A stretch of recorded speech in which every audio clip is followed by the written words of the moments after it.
Tere taas!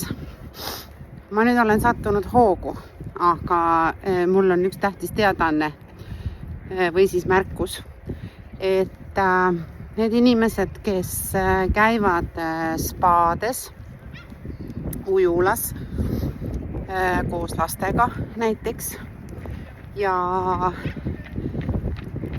siin on paar head nõuannet, mida seal teha või mida mitte teha. Ehk siis tegelikult igasuguste infektsioonide vältimiseks kasutage jalgade desiainet. Nii lastel kui endal. Olen sadamas.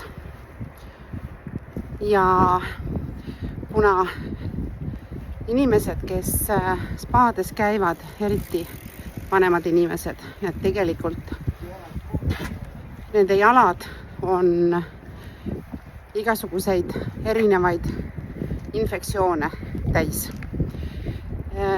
Kes ei hooli, kes ei tea, aga kõige levinumad, mis seal spaades, ujulates, spordisaalid, võimlad, kõik, kus on ühiskondlik kas duširuum või ühiskondlikud, näiteks spordisaalis matid, on soolatüükad ja neid on lastel hästi palju ja sealt nad saavad, sest et soolatüügas on HPV viirus ehk siis inimpapillomviirus ja kui tema on seal põrandal, näiteks keegi on seal käinud, ta võib seal elada kuni 3 nädalat aktiivsena ja keegi, kes astub sinna peale, kellel on võib-olla nahk natukene katki või mingi marrastus, ta võib sealt minna, samuti kui on immuunsüsteem veidi madal. Teine suur asi, mis seal on küüneseen. Küüneseen, jalaseen, mis tegelikult väga ikkagi selle klooriveega ei hävine ära.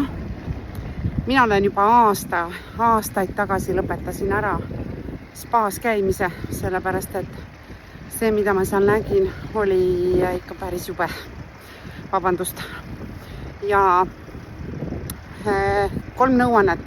Kasutage jaladesi enne, kui te lähete. Kas ujuma, spaasse, spordisaali, võimlasse, ükskõik kuhu. Kui te tulete sealt ära, käite duši all oma pletudega. Ja peale seda, kui te olete ära pesnud oma jalad duši all, pange uuesti jaladesiainet. See jaladesi, mis apteegides müüakse, Chemi-Pharmi oma, see kaitseb tegelikult nahka ja küüsi 3 tundi. Nii et see on väga efektiivne vahend. Ja see oligi kõik vist, ma arvan. Küüneseen on teine suur grupp, aga sellega tuleb tegeleda päris pikalt. Tšau!